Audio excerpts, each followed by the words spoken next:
सोमनाथ मंदिर के नीचे 3 मंजिला बुद्ध विहार है, तो गुजरात हाई कोर्ट में हम एक याचिका 15 अप्रैल को दायर कर रहे हैं, ताकि नरेंद्र मोदी को पूछा जाएगा अगर इसके नीचे बौद्ध विहार है इसको खाली कब करोगे। यहाँ पर ये जो बोध गया मंदिर है ये अशोक राजा के द्वारा बनाया गया है, और इस विहार के एंट्रेंस में प्रवेश करते ही जो बिल्डिंग है, ये लेफ्ट साइड में एक जो बिल्डिंग है वहाँ शिवलिंग बनाया गया है। ये वर्ल्ड हेरिटेज है, और वर्ल्ड हेरिटेज होने के बावजूद यहाँ का जो कमिटी है वो कमिटी किसको सुरक्षा दे रहा है? बोध गया के टेम्पल को सुरक्षा नहीं दे रहा है, वो शिवलिंग को सुरक्षा दे रहा है। भारत के लोगों को गोबर खिलाया जा रहा है, गोमूत्र पिलाया जा रहा है, या पाखंडवाद बढ़ रहा है, क्योंकि हमारी बोध गया हमारे दुश्मनों के नियंत्रण में है। साथियों, ये रामायण, महाभारत, गीता, ये मनुस्मृति जो क्या है, इसकी हम आलोचना करते हैं तो कहते हैं कि हमारी धार्मिक भावनाएं आहत हुई। साथियों, इसको सही ढंग से समझना होगा। सही ढंग से अगर इसका एनालिसिस करोगे तो पता चलेगा रामायण में बुद्ध का 16 बार जिक्र है, महाभारत में बुद्ध का 137 बार जिक्र है। ये बुद्ध पूर्व नहीं है, ये बुद्धोत्तर है। मौर्य राजा भरतरथ की हत्या करने के बाद रामायण, महाभारत, गीता का लेखन किया गया कि राम का जन्म यही हुआ है। जिनको माइथोलॉजिकल माना जाता था, जिनको काल्पनिक माना जाता था, उन नालायक 5 जजेस ने उसको ऐतिहासिक घोषित किया। फैसला मंदिर था या मस्जिद था, ये था। विवाद क्या था कि वो जगह मंदिर की है या मस्जिद की है, मगर उन जजेस ने क्या फैसला दिया? राम यही पैदा हुए। सबूत क्या है? आस्था और श्रद्धा के आधार पर ये हम फैसला दे रहे हैं। दुनिया के लोग तथागत शाक्य मुनि बुद्ध को वंदन कर रहे हैं बुद्ध पूर्णिमा के दिन। उसी दिन सेक्रेटरिएट के द्वारा, उनके सचिवालय के द्वारा, मुख्यमंत्री के द्वारा एक आदेश पारित होता है कि गया जिले का नाम अब गया नहीं रहेगा, गया जी हो जाएगा। गया जी होने से क्या मतलब है? तो आम लोगों को उसका संदर्भ मालूम नहीं है। ब्राह्मणों ने एक पुराण लिखा है, वायु पुराण। उस वायु पुराण में ब्राह्मणों ने बुद्ध को असुर घोषित किया है, और बुद्ध को जो नाम दिया है गयासुर। अरे ब्राह्मण भी कितने चालाक है। बुद्ध का नाम है गयासुर। उसका दिमाग बहुत बुद्धिमान था, उसकी मुंडी हिल रही थी, उसका सिर ऐसा ऐसा हिल रहा था जिससे स्वर्ग कंपित हो रहा था, पाताल भी कंपित हो रहा था, धरती भी कंपित हो रही थी। इसलिए टेंशन में आ गए इंद्र भगवान, टेंशन में आ गए सारे देवता लोग। तो एक एक आकर वो गयासुर के सिर पर बैठने लगे, फिर भी वो सिर थम नहीं रहा था। सारे देवता, 33 करोड़ देवता उस गया सिर के सिर पर बैठे, तो भी उसका सिर कंपन होता रुक नहीं रहा था। तो विष्णु आया और विष्णु ने उनको गयासुर को लात मारा। तो ब्राह्मण कहते इधर आकर वो गाड़ा गया। जी हाँ, ये जो बोध गया है, ब्राह्मणों ने ये किंवदंतियां रची कि यहाँ वो गाड़ा गया, इसलिए आप पिंडदान देने के लिए आपको आना चाहिए। साथियों, ये जो ब्राह्मणवाद इसके पहले चल रहा था, इसका गलत प्रचार बिहार सरकार कर रही है। गया जी करके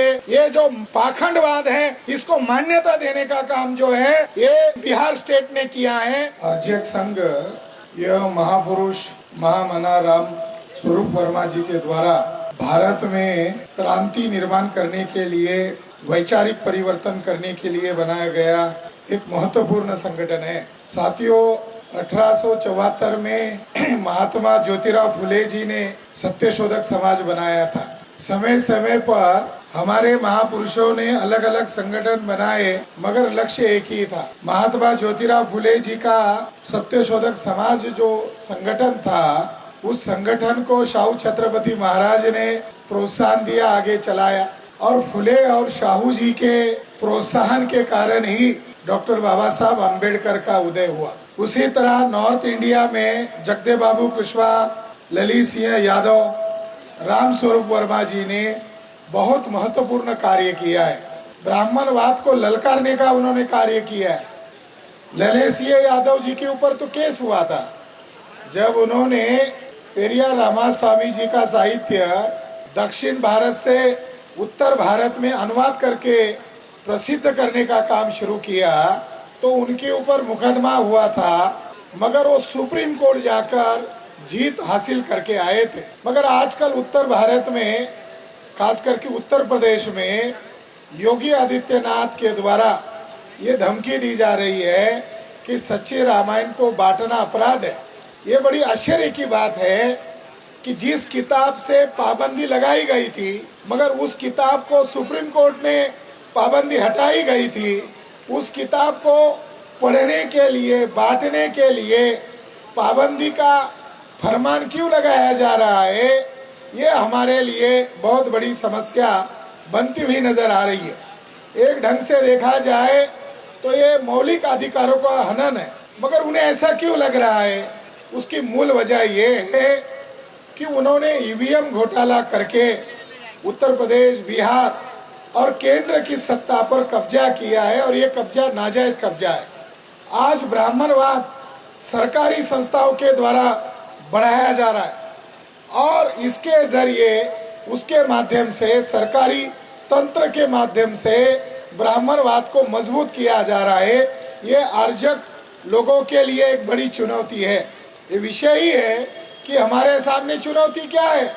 ये सबसे बड़ी चुनौती है कि ब्राह्मणवाद सत्ता पर हावी जो अल्पसंख्य ब्राह्मण है, विदेशी ब्राह्मण है, उनके द्वारा थोपा जा रहा है। और इसका सबूत है 2019 में 5 जजेस को खरीदा गया। 5 जजेस में से एक जजेस को हड्डी डाल दिया, राज्यसभा का सीट का ऑफर दिया, उसका कुछ ब्लैक रिकॉर्ड बनाया, ब्लैकमेलिंग किया। अन्य जजेस के लोगों को सर न्यायाधीश बनाने का ऑफर दिया, और उसके तहत उन 5 जजेस ने अयोध्या की जो विवादित जगह थी, जिसका फैसला उनको करना था, तो उन्होंने वो फैसला कॉन्स्टिट्यूशन के बाहर जाकर किया, न्याय प्रक्रिया के बाहर जाकर किया। और उन 5 जजेस ने ये कहा कि राम का जन्म यही हुआ है। जिनको माइथोलॉजिकल माना जाता था, जिनको काल्पनिक माना जाता था, उन नालायक 5 जजेस ने उसको ऐतिहासिक घोषित किया। ये जो ब्राह्मणवाद पढ़ रहा है, बढ़ रहा है, इसकी सीमा कितने ऊंचे चरम तक पहुंच गई है कि ब्राह्मणवाद को पुनर्जीवित करने के लिए आरएसएस नामक संस्था ने सुप्रीम कोर्ट के जजेस का इस्तेमाल किया। इससे बड़ा कोई राष्ट्रद्रोह नहीं हो सकता। फैसला मंदिर था या मस्जिद था, ये था। विवाद क्या था कि वो जगह मंदिर की है या मस्जिद की है, मगर उन जजेस ने क्या फैसला दिया? राम यही पैदा हुए। सबूत क्या है? आस्था और श्रद्धा के आधार पर ये हम फैसला दे रहे हैं।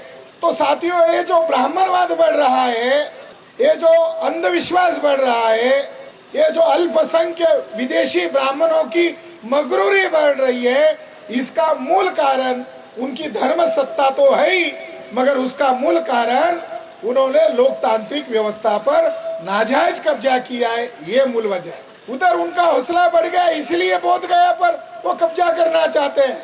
उधर उनका हौसला बढ़ गया, इसलिए बोध गया की तरफ वो टेढ़ी आंख करके देख रहे हैं।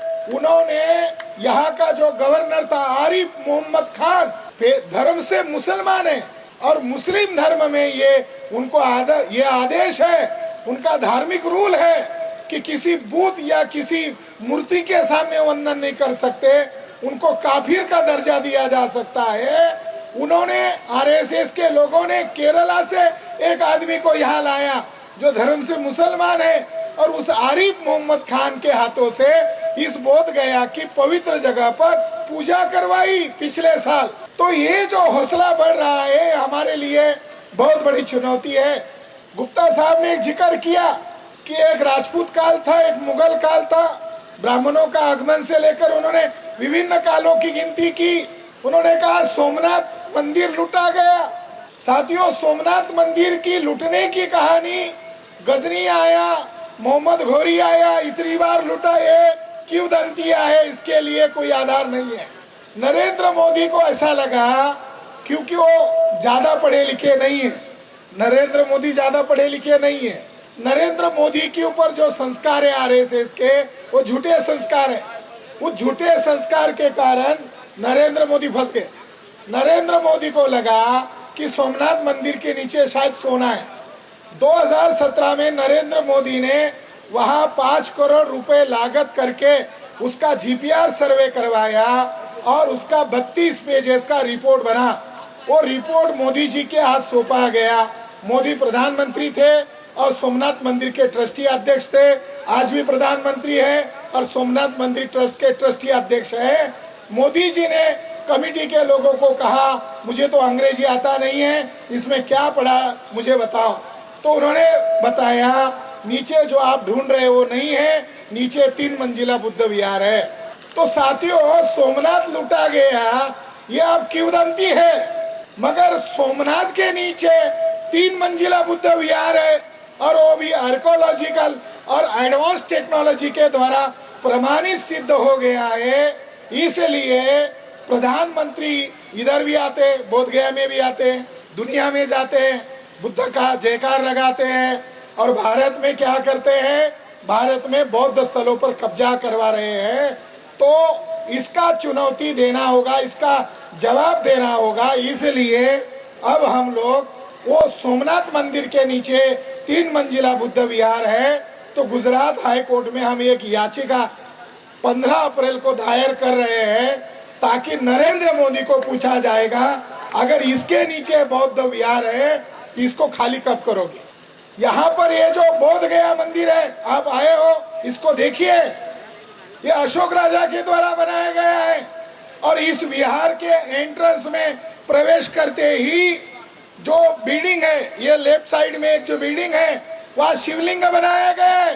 ये वर्ल्ड हेरिटेज है और वर्ल्ड हेरिटेज होने के बावजूद यहाँ का जो कमिटी है वो कमिटी किसको सुरक्षा दे रहा है, बोध गया के टेम्पल को सुरक्षा नहीं दे रहा है, वो शिवलिंग को सुरक्षा दे रहा है। और शिवलिंग के बगल में एक कमरा है, तो दोनों तरफ 2 महंत को जमीन के नीचे गाड़ा गया है, यानी ये बुद्ध की जगह है और दुनिया के लोग वहाँ जमीन पर वंदन करते हैं।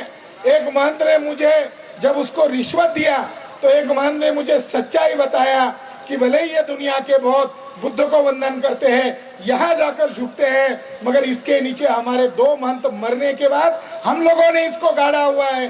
तो साथियों, क्या ये बौद्धों का धरोहर है या महंत का धरोहर है? तो ये जो बुद्ध की क्रांतिकारी धरती है, इसके ऊपर हमारे दुश्मनों का कब्जा है। और दुश्मनों ने कब्जा कैसे करवाया? ये तो ब्राह्मणों ने इसके पहले कब्जा करवाया, मगर ये नीतीश कुमार की सरकार जो है यहाँ प्रदेश में काम कर रही है, ये आरएसएस बीजेपी इसको चला रही है। पिछले साल बुद्ध पूर्णिमा के दिन ही ये कितना पाखंड है, इस राज्य का मुख्यमंत्री कितना भोंदू बाबा है, कितना अंधश्रद्धा को मान्यता देने वाला है, कितना ब्राह्मणवाद को मान्यता देने वाला है। दुनिया के लोग तथागत शाक्य मुनि बुद्ध को वंदन कर रहे हैं बुद्ध पूर्णिमा के दिन। उसी दिन सेक्रेटरिएट के द्वारा, उनके सचिवालय के द्वारा, मुख्यमंत्री के द्वारा एक आदेश पारित होता है कि गया जिले का नाम अब गया नहीं रहेगा, गयाजी हो जाएगा। गयाजी होने से क्या मतलब है? तो आम लोगों को उसका संदर्भ मालूम नहीं है। ब्राह्मणों ने एक पुराण लिखा है, वायु पुराण। उस वायु पुराण में ब्राह्मणों ने बुद्ध को असुर घोषित किया है और बुद्ध को जो नाम दिया है गयासुर। अरे ब्राह्मण भी कितने चालाक है। बुद्ध का नाम है गयासुर। उसका दिमाग बहुत बुद्धिमान था, उसकी मुंडी हिल रही थी, उसका सिर ऐसा ऐसा हिल रहा था जिससे स्वर्ग कंपित हो रहा था, पाताल भी कंपित हो रहा था, धरती भी कंपित हो रही थी। इसलिए टेंशन में आ गए इंद्र भगवान, टेंशन में आ गए सारे देवता लोग। तो एक एक आकर वो गयासुर के सिर पर बैठने लगे, फिर भी वो सिर थम नहीं रहा था। सारे देवता 33 करोड़ देवता उस गया सिर के सिर पर बैठे, तो भी उसका सिर कंपन होता रुक नहीं रहा था। तो विष्णु आया और विष्णु ने उनको गयासुर को लात मारा। तो ब्राह्मण कहते इधर आकर वो गाड़ा गया। जी हाँ, ये जो बोध गया है, ब्राह्मणों ने ये किंवदंतियां रची कि यहाँ वह गाड़ा गया, इसलिए आप पिंडदान देने के लिए आपको आना चाहिए। साथियों, ये जो ब्राह्मणवाद इसके पहले चल रहा था, इसका गलत प्रचार बिहार सरकार कर रही है। गया जी करके ये जो पाखंडवाद है, इसको मान्यता देने का काम जो है ये बिहार स्टेट ने किया है। इसलिए मैं आर्जक संघ के द्वारा ये रिजोल्यूशन पास करने का आग्रह करता हूँ कि बिहार सरकार का धिक्कार करो जो वायु पुराण को मान्यता दे रहा है। हमारे गुप्ता जी कह रहे थे कि संविधान की शपथ लेते और संविधान के खिलाफ व्यवहार करते। यहाँ का पूरा मंत्रिमंडल यहाँ आरएसएस के इशारे पर कार्य करता हुआ दिखाई दे रहा है। साथियों, बोध गया को मुक्त होने से ही पाखंडवाद से मुक्ति दिलाई जा सकती है। ये जो बोध गया की धरती है, ये अशोक राजा के द्वारा बनाई गई धरती है। यहाँ जो महंत रहता है कुछ मीटर दूरी पर रहता है, 500, 400, 500 मीटर की दूरी पर रहता है, और उसका जो कोठी है, आप यहाँ आए हो, सवेरे जाकर उस महंत की कोठी को देखो, उस कोठी के अंदर सैकड़ों बुद्ध की मूर्तियां हैं। हम मालिक है इस धरती के, हम पुर के सम्राट अशोक के, मगर बुद्ध की धरोहर आज उस महंत के कब्जे में कैसे है? कनिंघम महोदय ने 1890 में यहाँ उत्खनन किया था। उन्होंने रिपोर्ट में लिखा हुआ है कि अशोक राजा के स्तंभ के टुकड़े वो किचन रूम में रखकर उस पर सब्जियां काटी जाती है। ये कितना पाखंडवाद है! विधर्मी लोगों के द्वारा दुनिया का जो ज्ञान का केंद्र है, ज्ञान बढ़ेगा तब पाखंडवाद खत्म होगा। बोध गया ज्ञान का केंद्र है, और इस ज्ञान की धरती पर आज हमारा 8वां राष्ट्रीय अधिवेशन हो रहा है। बोध गया मुक्ति के लिए आर्जक संघ को भी मैदान में उतरना होगा, क्योंकि आप ज्ञान के पक्षधर हो, आप विज्ञान के पक्षधर हो, और ज्ञान और विज्ञान अशोका और बुद्धा ने दिया हुआ है। पूरे दुनिया में जो यूनिवर्सिटीज था, ये ज्ञान लेने के लिए दुनिया के लोग यहाँ आते थे। अब दुनिया के लोग फॉरेन में जा रहे हैं, भारत के लोग फॉरेन में जा रहे हैं, और भारत के लोगों को गोबर खिलाया जा रहा है, गोमूत्र पिलाया जा रहा है, या पाखंडवाद बढ़ रहा है, क्योंकि हमारी बोध गया हमारे दुश्मनों के नियंत्रण में है। साथियों, ये रामायण, महाभारत, गीता, ये मनुस्मृति जो क्या है, इसकी हम आलोचना करते हैं तो कहते हैं कि हमारी धार्मिक भावनाएं आहत हुई। साथियों, इसको सही ढंग से समझना होगा। सही ढंग से अगर इसका एनालिसिस करोगे तो पता चलेगा रामायण में बुद्ध का 16 बार जिक्र है, महाभारत में बुद्ध का 137 बार जिक्र है।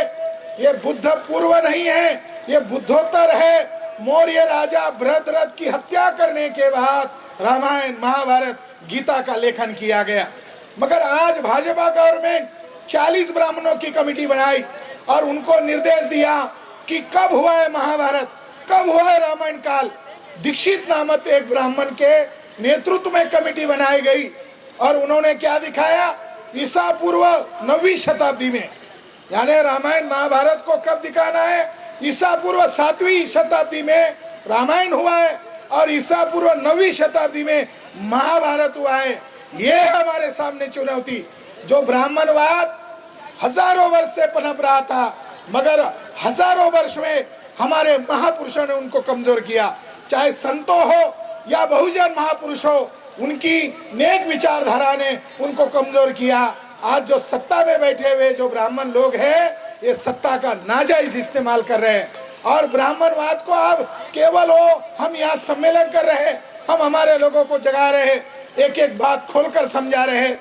ये भाजपा गवर्नमेंट ने एक कानून बनाया, नई शिक्षा नीति, इसमें उन्होंने कानूनन घोषित किया कि बच्चों को रामायण पढ़ाया जाएगा, बच्चों को महाभारत पढ़ाया जाएगा, गीता पढ़ाई जाएगी।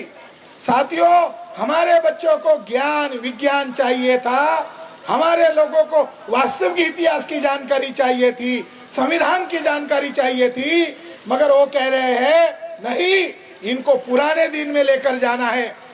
नई शिक्षा नीति क्लॉज नंबर 11 में कहा हुआ है कि 5वीं कक्षा में पढ़ने वाले छात्र छात्राओं को मास्टर जी अपने बाप दादाओं के पैतृक धंधे का प्रशिक्षण देंगे, पैतृक धंधे का प्रशिक्षण देंगे। इसका क्या मतलब हुआ? इसका मतलब है मनुस्मृति लागू कर दी गई है। इसका मतलब है चमार के बच्चे को मोची का प्रशिक्षण देंगे, लोहार के बच्चे को लोहार का प्रशिक्षण देंगे, कुम्हार के बच्चे को, कुर्मी के बच्चे को। यानी वर्तमान में जो ब्राह्मणवाद ज्यादा मजबूत हुआ है, उस ब्राह्मणवाद की ताकत जो बढ़ी हुई है, उस ताकत की जान ईवीएम मशीन में है, और ईवीएम में घोटाला करके वो ये ब्राह्मणवाद को थोपने का काम कर रहे हैं। इसलिए अब आर्जक की ज्यादा जरूरत है। आर्जक परजीवियों के खिलाफ लड़ेगा, आर्जक इन विदेशियों के खिलाफ लड़ेगा। आज तक किताबों में यह पढ़ाया जाता था आर्यों का आगमन। अब इन्होंने 2019 में एक रिपोर्ट आया वो हरियाणा के हिसार जिले में आया। उस रिपोर्ट का नाम है राखी गढ़ी का रिपोर्ट। उस रिपोर्ट में लिखा है कि वहां जो 4700 साल पुराना कंकाल मिला उसके अंदर ब्राह्मण का डीएनए नहीं मिला। इसके बावजूद बीजेपी सरकार कह रही है ब्राह्मण का डीएनए मिला। उस डीएनए रिपोर्ट को 16 देशों के लोगों ने बनाया, कहीं पर भी लिखा नहीं है ब्राह्मण का डीएनए नहीं मिला। मगर अब सिलेबस में ये जोड़ा जा रहा है कि ब्राह्मण बाहर से नहीं आया, यही का मूल निवासी है। तो ब्राह्मण लोग अब भारत में परमानेंट रहना चाहते हैं। हमारे बहुजनों को जगने में थोड़ा लेट करंट है। हमारे बहुजनों को कोई नेक महापुरुष मिलता है तो उसके साथ लग जाते हैं, वो चला जाता है तो भक्ति में तब्दील हो जाता है, फिर कोई दूसरा महापुरुष आता है। साथियों, ये जो विदेशी लोग हैं, ये R1A1 वाले, इनका डीएनए ग्रुप R1A1 है और हमारे बहुजनों का जो डीएनए है L3MN है, यानी हम मूल निवासी है, विदेशी लोग हैं। इन विदेशी लोगों के साथ हमें संगठित शक्ति बनाकर मैदान में लड़ना होगा। इस मौके पर, इस सम्मेलन में आकर मुझे खूब गर्वान्वित महसूस हो रहा है। मैं छात्र जीवन से राम स्वरूप वर्मा जी को किताबें पढ़ता था, हम लोग उनको महसूस करते थे। मगर अब राष्ट्रीय अध्यक्ष जी के साथ हमारी मीटिंग होगी और हम लोग इस संगठन को देश भर में फैलाने के लिए पूरी शक्ति, पूरी युक्ति के साथ तैयारी करेंगे। प्रशिक्षण के साथ लड़ाई लड़ना होगा, डिसिप्लिन के साथ दुश्मनों से लड़ाई लड़ना होगा, अनुशासन के साथ आप इन दुश्मनों का मुकाबला कर सकते हो, संगठित शक्ति से आप मुकाबला कर सकते हो। हमारे भाई, हमारे मित्र सतीश दास जी लड़ रहे ब्राह्मणवाद के खिलाफ। उन्होंने ही बोध गया मुक्ति आंदोलन का बीज बोया, उन्होंने ही इस आंदोलन को असेंबली में आवाज उठाया, तो उनके खिलाफ ब्राह्मणों ने साजिश किया। अब सतीश दास जी के नेतृत्व में आने वाली 1 मई को बुद्ध पूर्णिमा के दिन गया शहर में, क्योंकि उन्होंने गया जी नाम किया है, तो गया शहर में ही हमने 2 से 3 लाख लोगों की जनसभा का एक महारैली का आयोजन किया है।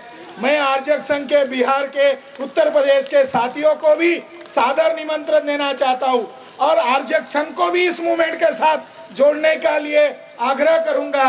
आप लोगों को निमंत्रित करता हूं 1 मई के लिए। आप लोग डिसिप्लिन के साथ इस सम्मेलन को चलाइए। इस संगठन को 58 वर्ष हो गए। ये वैसे देखा जाए तो 8वां अधिवेशन है, ये तो होना चाहिए था 58वां राष्ट्रीय अधिवेशन होना चाहिए था, मगर इसको कंटिन्यू इस अधिवेशन को चलाना है और बिहार के ही नहीं बल्कि पूरे भारत के गांव-गांव में, जिलों में और हर जाति समूह में इस संगठन को बढ़ाने के लिए मैं भी आपके साथ कंधे से कंधा मिलाकर खड़ा हूँ। धन्यवाद। नमो बुद्धाय। जय भीम।